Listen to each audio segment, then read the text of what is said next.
ಇನ್ನು ಸಾಮಾನ್ಯವಾಗಿ ಮದುವೆ ಮನೆ ಯಾವುದಾದ್ರೂ ಫಂಕ್ಷನ್ ಇದ್ರೆ ಈ ಶಾಮಿಯಾನ ಹಾಕೋದು ಕಾಮನ್. ಆದ್ರೆ ಕೊಲೆ ಆರೋಪಿಗಳ ವಿಚಾರಣೆ ನಡೆಸಲಾಗ್ತಾ ಇರುವಂತ ಪೊಲೀಸ್ ಸ್ಟೇಷನ್ ಮುಂದೆ ಶಾಮಿಯಾನ ಹಾಕ್ಸ್ತಾ ಇದ್ದಾರೆ ಪೊಲೀಸರು ಅಂತ ಅಂದ್ರೆ ಏನರ್ಥ? ಕೇವಲ ಶಾಮಿಯಾನ ಹಾಕ್ಸಿರೋದಲ್ಲ, ಇಡೀ ಪೊಲೀಸ್ ಠಾಣೆಯನ್ನೇ ಮುಚ್ಚಿಬಿಟ್ಟಿದ್ದಾರೆ. ಮಾಧ್ಯಮದವರನ್ನ ದೂರ ಇಟ್ಟಿದ್ದಾರೆ. ಆರೋಪಿ ಕೈಗೆ ಮೊಬೈಲ್ ಕೊಡ್ತಿದ್ದಾರೆ, ಸಿಗರೇಟ್ ಕೊಡಿಸ್ತಾ ಇದ್ದಾರೆ ಅನ್ನುವಂಥದ್ದು ಕೂಡ ವರದಿ ಆಗ್ತಾ ಇದೆ. ಇದೆಲ್ಲವೂ ಕೂಡ ಅನುಮಾನಕ್ಕೆ ಕಾರಣ ಆಗ್ತಾ ಇದ್ದು ಬಿಜೆಪಿ ಆಕ್ರೋಶ ವ್ಯಕ್ತಪಡಿಸ್ತಾ ಇದೆ. ಆರಂಭದಲ್ಲಿ ಬಹಳ ಪ್ರಾಂಪ್ಟ್ ಆಗಿ ನುಗ್ತಾ ಇದ್ದಂತ ಪೊಲೀಸರ ಮೇಲೆ ಈಗ ಬಹಳ ಪೊಲಿಟಿಷಿಯನ್ಸ್ಗಳು, ಅದರಲ್ಲೂ ಕೂಡ ಓರ್ವ ಮಾಜಿ ಸಚಿವ, ಸದ್ಯದ ಹಾಲಿ ಶಾಸಕ, ಆ ವ್ಯಕ್ತಿಯ ಪಾತ್ರನೂ ಕೂಡ ಬಹಳ ದೊಡ್ಡದಿದೆ ಅನ್ನುವಂಥ ಗುಮಾನಿ ಕೂಡ ವ್ಯಕ್ತವಾಗ್ತಾ ಇದೆ. ಹಾಗಾದ್ರೆ ಪೊಲೀಸರ ನಡೆ ಮೇಲೆ ಅನುಮಾನ ಯಾಕೆ ವ್ಯಕ್ತ ಆಗ್ತಾ ಇದೆ, ಬನ್ನಿ ನೋಡೋಣ.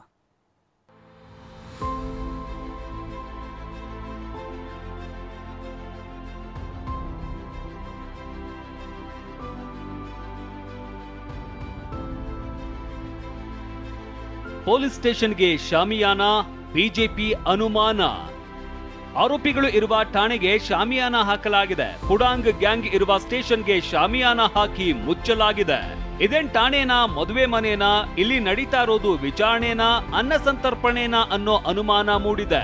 ದರ್ಶನ್ ವಿಷಯದಲ್ಲಿ ಖಾಕಿ ನಡೆ ವಿಚಿತ್ರವಾಗಿದೆ. ದರ್ಶನ್ ಗ್ಯಾಂಗಿಗೆ ಸ್ಟೇಷನ್ನಲ್ಲಿ ರಾಜಾತಿಥ್ಯ. ಕೊಲೆ ಆರೋಪ ಹೊತ್ತ ಡಿ ಗ್ಯಾಂಗಿಗೆ ಪೊಲೀಸರು ಠಾಣೆಯಲ್ಲೇ ಸಿಗರೇಟ್ ನೀಡಿರುವ ಆರೋಪ ಇದೆ. ಸ್ಟೇಷನ್ ನಿಂದ ಮಾಧ್ಯಮದವರನ್ನ ಮಾತ್ರ ಅಲ್ಲ, ಜನರನ್ನ ಹತ್ತಿರ ಬಿಟ್ಕೊಳ್ತಾ ಇಲ್ವಂತೆ. ಮಾಮೂಲಿ ಕೇಸ್ಗಳನ್ನ ಸರಿಯಾಗಿ ನೋಡ್ತಾ ಇಲ್ವಂತೆ. ಇದಕ್ಕೆ ಪುಷ್ಟಿ ನೀಡುವಂತೆ ಸ್ಟೇಷನ್ ಹೊರಗೆ ನಿಂತು ಲೈವ್ ಮಾಡ್ತಾ ಇದ್ದ ವರದಿಗಾರರನ್ನ ಎಸಿಪಿ ಭರತ್ ರೆಡ್ಡಿ ತಳ್ಳಿದ್ದಾರೆ.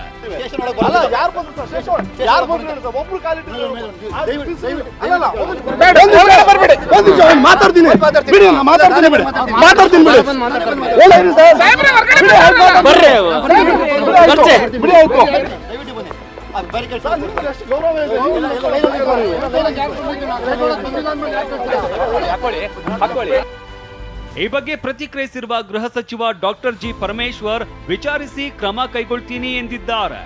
ದರ್ಶನ್ ಕೇಸ್ ವಿಚಾರವಾಗಿ ಮಾಧ್ಯಮದ ಮೇಲೆ ಹಲ್ಲೆ ಮಾಡಿರುವಂತ ಸರ್ ಎಸಿಪಿ ಭರತ್ ರೆಡ್ಡಿ ಅವರು ಹಲ್ಲೆ ಮಾಡಿರುವಂತ ಸರ್, ಇಲ್ಲಿಂದ ಇಲ್ಲಿಗೆ ಹೋಗಿ ಅಂತ ಹೇಳಿ ಅಲ್ಲಿ ಮಾಧ್ಯಮದ ಅದೇನು ನನ್ನ ಗಮನಕ್ಕೆ ಬಂದಿಲ್ಲ, ವಿಚಾರಿಸ್ತೀನಿ.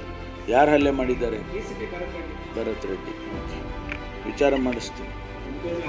ಆ ರೀತಿ ಏನಾರು ಆಗಿದ್ರೆ ಅವ್ರ ಮೇಲೆ ಕ್ರಮ ತಗೊಳ್ಳೋಣ.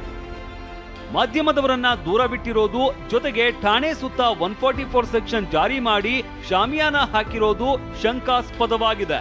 ಕಾನೂನು ಸುವ್ಯವಸ್ಥೆ ಹಾಳಾಗಿರೋದ್ರಿಂದ ಶಾಮಿಯಾನ ಹಾಕಿದ್ದಾರೆ ಅಂತ ವಿಪಕ್ಷ ನಾಯಕ ಆರ್ ಅಶೋಕ್ ವಾಗ್ದಾಳಿ ನಡೆಸಿದ್ದಾರೆ. ಕಾನೂನು ಸುವ್ಯವಸ್ಥೆ ಕರ್ನಾಟಕದ ಸರ್ಕಾರದ ಕೈಯಲ್ಲಿ ಇಲ್ಲ ಅನ್ಸುತ್ತೆ. ಅದಕ್ಕೆ ಭಯಭೀತರಾಗಿ ಇಡೀ ಪೊಲೀಸ್ ಸ್ಟೇಷನ್ಗೆ ಶಾಮಿಯಾನ ಹಾಕಿ ಯಾರನ್ನೂ ಒಳಗಡೆ ಬಿಡದೆ, ಕಂಪ್ಲೇಂಟ್ ಕೊಡೋಕೆ ಬರೋರ್ನೂ ಬಿಡದೆ, ಮಾಧ್ಯಮನೂ ಬಿಡದೆ ಮಾಡ್ತಾ ಇರೋದು. ಪೊಲೀಸ್ ಠಾಣೆಗೆ ಶಾಮಿಯಾನ ಹೊದಿಸಿದ ಬಗ್ಗೆ ಗೃಹ ಸಚಿವ ಪರಮೇಶ್ವರ್ ಪ್ರತಿಕ್ರಿಯಿಸುವುದಕ್ಕೆ ನಿರಾಕರಿಸಿದ್ದಾರೆ. ಕ್ಯಾಮೆರಾದಿಂದ ದೂರದಲ್ಲಿ ನಿಂತು ತಲೆ ಅಲ್ಲಾಡಿಸಿದ್ದಾರೆ. ಆದ್ರೆ ಭದ್ರತಾ ದೃಷ್ಟಿಯಿಂದ ಹೀಗೆ ಮಾಡಿರಬಹುದು ಅಂತ ಡಿಕೆ ಶಿವಕುಮಾರ್ ಹೇಳಿದ್ದಾರೆ. ನಾನು ನಂದೇ ಅನುಭವ ಹೇಳ್ತಾ ಇದ್ದೀನಿ. ಈ ನನ್ನ ಕರ್ಕೊಂಡು ಹೋಗ್ಬೇಕಾದ್ರೆ ನೀವೆಲ್ಲ ಬಂದಿದ್ದೀರಲ್ಲ, ಕದ್ದು ಮುಚ್ಚಿ ಕರ್ಕೊಂಡು ಹೋಗೋಣ. ಕೋರ್ಟಿಂದ ಜೈಲ್ ಕರ್ಕೊಂಡು ಹೋಗ್ಬೇಕಾದ್ರೆ, ಪೊಲೀಸ್ ಸ್ಟೇಷನ್ ಕರ್ಕೊಂಡು ಹೋಗ್ಬೇಕಾದ್ರೆ ಯಾರಾದ್ರೂ ಏನಾದ್ರು ಕಲ್ಲು ವಹಿಸ್ಬಿಡ್ತಾರೆ, ಇಲ್ಲ ಅಂತಂದರೆ ಬಾವುಟಕ್ಕಿರ್ತಾರೆ, ಜೈಕರ್ ಹಾಕ್ತಾರೆ, ಇದೆಲ್ಲ ಆಗ್ತದೆ ಅಂತೇಳಿ ಈ ಒಂದು ರೂಟ್ ಕೊಟ್ಬಿಟ್ಟು ಇನ್ನೊಂದು ರೂಟ್ ಕರ್ಕೊಂಡು ಹೋಗ್ಬೇಕು. ಹಾಗೆ ಅವ್ರ ಅಭಿಮಾನಿಗಳು ಏನಾದ್ರು ಹೆಚ್ಚು ಆಗ್ಬೋದು ಕೆಲವು ಅಂತೇಳಿ, ಏನೋ ಪೊಲೀಸ್ ಅವ್ರದ್ದು ಏನೋ ಇರ್ಬೋದು ಅಂತ ನನಗೆ ಗೊತ್ತಿಲ್ಲ. ಸ್ಥಳ ಮಹಜರು ವೇಳೆ ಆರೋಪಿಗೆ ಮೊಬೈಲ್ ಕೊಟ್ಟ ಪೊಲೀಸಪ್ಪ. ಇಲ್ಲಿ ನೋಡಿ, ಸ್ಥಳ ಮಹಜರಿಗಾಗಿ ಪಟ್ಟಣಗೆರೆ ಶೆಡ್ ಬಳಿ ಆರೋಪಿಗಳನ್ನ ಪೊಲೀಸರು ಕರೆದೊಯ್ತಾ ಇದ್ರು. ಆದ್ರೆ ಅಲ್ಲಿ ಆರೋಪಿ ಕೈಗೆ ಪೊಲೀಸ್ ಸಿಬ್ಬಂದಿ ಮೊಬೈಲ್ ಕೊಟ್ಟಿದ್ದಾರೆ. ಕಸ್ಟಡಿಯಲ್ಲಿ ಇದ್ದಾಗಲೇ ಆರೋಪಿ ಮತ್ಯಾರ ಜೊತೆ ಮಾತನಾಡಿದ್ದಾನೆ, ಇದು ಕೂಡ ಚರ್ಚೆಗೆ ಗ್ರಾಸವಾಗಿದೆ.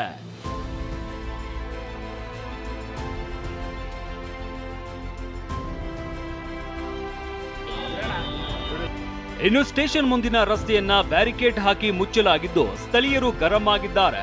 ಯಾವನಿಗೋಸ್ಕರ ನಮ್ಗ್ಯಾಕೆ ತೊಂದರೆ ಕೊಡ್ತೀರಾ ಅಂತ ಕಿಡಿಕಾರಿದ್ದಾರೆ. ಹೀಗೆ ಪೊಲೀಸರು ನಡ್ಕೊಳ್ತಾ ಇರುವ ರೀತಿ ಹತ್ತಾರು ಪ್ರಶ್ನೆ ಹುಟ್ಟು ಹಾಕಿದೆ. ಪ್ರದೀಪ್ ಚಿಕ್ಕಾಟಿ, ಟಿವಿ9 ಬೆಂಗಳೂರು.